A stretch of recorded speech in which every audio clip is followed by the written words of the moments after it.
We back, man. Silverblade Live TV.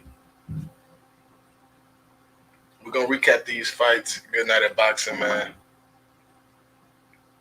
Um, First off, I ain't even gonna be on no funny shit. Y'all know I get my jokes off, but shout out Erickson Lubin. Shout out Fundora. Great fight, great fight. You know, boxing we always complain about ain't getting no great fights. Great fights from the two guys, man. But yeah, you see the picture, man. Um, that's the result of about 8 rounds with Fundora, man. Lubin is a warrior, but sheesh.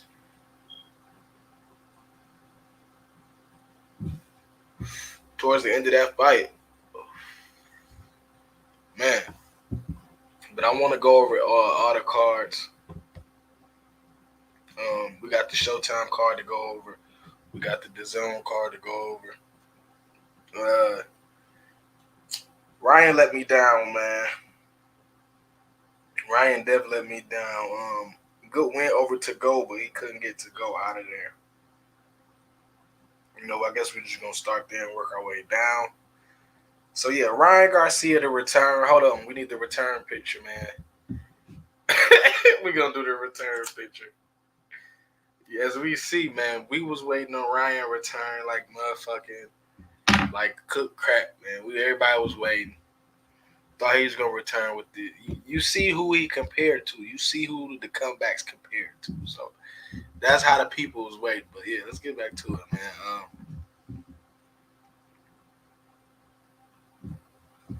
Garcia versus Tagoe. I guess the theme of that fight for me is ring rust. Yeah, you can tell Garcia had been out the ring for a while. But shout out to Go. To Go definitely had a game plan. He followed his game plan. You know, box and move, clinch up when he needed to. And to me, you know, I said he exposed Ryan, but I want to most say he just showed that Ryan got some work to do, man. You know, I don't know if it was the layoff. I don't know what it was, but Ryan Dev got some work to do. I want to see him back in the gym more. It's like, dude, you was he was way bigger than to go, and like to go was just like a little fish every time. Every time Ryan tried to walk him down, get him in that corner, you know, to go found a way out. So I'm definitely gonna say the fight let me down. You know, and not only did I bet on the knockout, you know, I wanted to see a good, exciting fight. And to be honest, to go show his side, you know, he brought his end of the deal. Ryan, on the other hand, like I say, Ryan wasn't horrible. I'm not gonna sit here and just talk like he was horrible, but Ryan could have did more with us. You know, we thinking you putting all this work in, so you know, I just expected a bigger performance with the layoff and all the drama we hear from Ryan. So, you know, I'm gonna be honest. I don't think like if Ryan next opponent, he need to go another step up, but not too many, because like I said, Ryan got a lot of work. So I definitely want to see what Golden Boy got in store for Ryan, because definitely not the performance I think everybody was looking for. All right, next fight, um, Gabe Rosado versus Shane Mosley Jr. One of the fights I got right tonight, I had Shane Mosley winning, and to me, it wasn't that hard. You know, once I really broke down the fight, I like the Shane Mosley Jr. activity. I like his activity a lot, and we all know Gabe Rosado is a power puncher, and you know Gabe Rosado been in a lot of wars, man. And you know, put it like this, you know, when you got a used car, that used car not gonna win too many races, and I just think that's where Gabe at. You know, we did see Gabe get the knockout, but I feel like if you can be a little more durable and you can be a little more active, and if you got a little pop, you can beat Gabe. And Shane Mosley Jr. put that together tonight. So shout out to him. That was definitely a nice fight on the undercard. Last but not least, we got Marlon Esparza versus Nakia Fujioka. This was another great fight. If you missed it, I would definitely say, definitely when it comes to women's fights, this is a rewatch. Fujioka, 46, but you couldn't tell. She gave the young champion Esparza all she can handle. Um, Esparza, I picked her because I knew she had the hometown cooking. I'm not saying she's not a good fighter, but Esperanza is in a good spot with Golden Boy. It's gonna be tough to beat her. You definitely gonna have to get a knockout or a knockdown. But Fujioka, all credit to Fujioka. Nothing but power shots tonight. Like I said, you couldn't tell Fujioka was 46. So, but Esperanza definitely need a little more work. I would like to see her use her feet more. I love her jab, but you can just tell certain styles frustrate her, and the fact that she lacks power, she's definitely going to just have it in with opponents like Fujioka, who kind of just gonna stand in there and exchange. So, a great fight all in all. Definitely didn't agree with some of the cards. I know some of the cards had Esperanza winning by a lot, but big big respect for Joku. If she retired, she definitely left it all in there. And I want to see what's next for Esparza. I know she unified the title, so definitely want to see what's in store for her. But that's gonna sum it up with the zone slash Golden Boy card. Man, great night. Great night of boxing from them. Now let's get into the Showtime card. First off, we're gonna get into the Brian Perella, Kevin Salgado. Now, I caught bits and pieces of this fight. I say I started around round 3 or 4, midway through. Perella was working the jab nice. Definitely a poor, like I said, poor man's Roy Jones. It don't matter. He still was out there working. But Salgado was definitely not a pushover.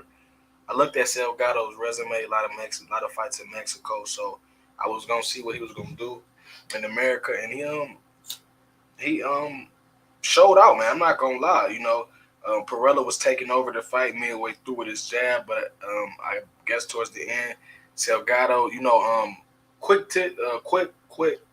twitch puncher, definitely a dude that swings fast, things like that. So, Salgado was definitely able to fight back towards the end of the fight, and he earned himself a draw. I still think Perella won by maybe 2, 3 rounds, but it is what it is. We know boxing politics. But all in all, that was definitely a nice fight to get the card started. But like I said, I definitely had Perella.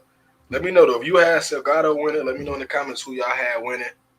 A lot of good fights. I know we got some predictions right, some wrong, but let's keep it pushing. Next fight, my boy Tony Harrison versus Sergio Garcia.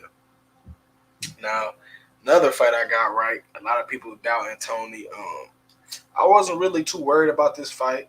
I seen Sergio versus Fundora, and while yes, Sergio was aggressive, I think it's just fighting for Fundora. You got to fight a certain way. So I feel like a lot of that we seen out of Sergio was more the way he had to fight versus Fundora to keep from getting knocked out. Because if you don't stay on your toes on against Fundora, as we seen tonight, and we're gonna get into that next fight, but if you don't stay on your toes, he gonna get you out of there. So easy fight from Tony, man. Tony was sharp. Tony had that jab pumping. He let his hands go. Great fight. This is the thing with Tony. If you don't got the power to knock out Tony, it's gonna be a tough day in the office to get him out of there. So I just want to see what's next for Tony. I definitely was thinking that Garcia's aggressiveness would affect Tony, but one thing I've noticed that I say after about round 4 or 5, with Tony Harrison, great work to the body. Garcia tank definitely slowed down. So while I give Garcia credit, he was able to continue to walk down Tony. He wasn't able to let his hands go as we seen like he did in the Fundora fight. So that let me know that Tony's jab and Tony's punches was definitely affecting Sergio. But good win from Tony Harrison. Definitely want to see what's next and see if he can get back in that title discussion, man. And last but not least, man, y'all see the thumbnail. This the fight everybody probably gonna be talking about. We had Erickson that had Haber Lubin versus Sebastian. I think it's the Tower and something. Inferno Fundora. Uh, very tight fight, very close fight. And I feel like at the end of the day, you know, a lot of people were saying that can Lubin Chin hold up?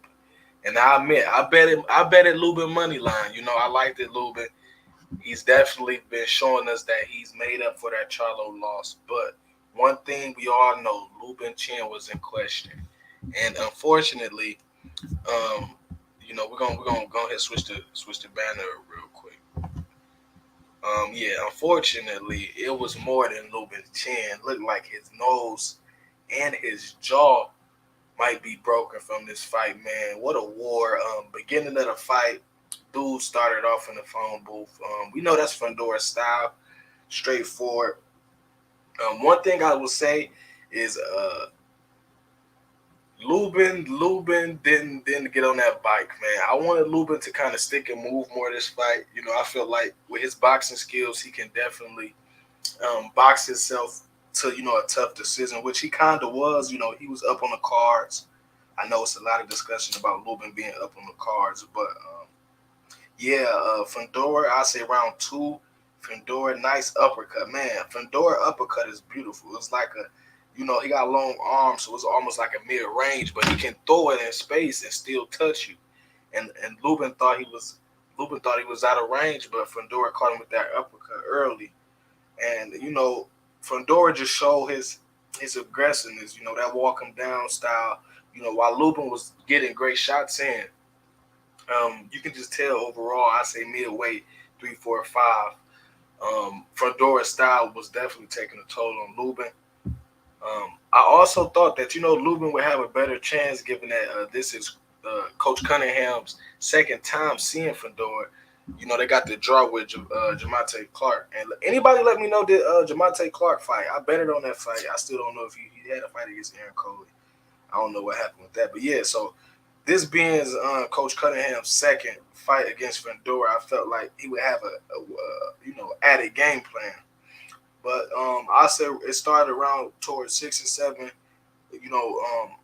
I definitely noticed the swelling in between Lubin's face. But Lubin still in the fight.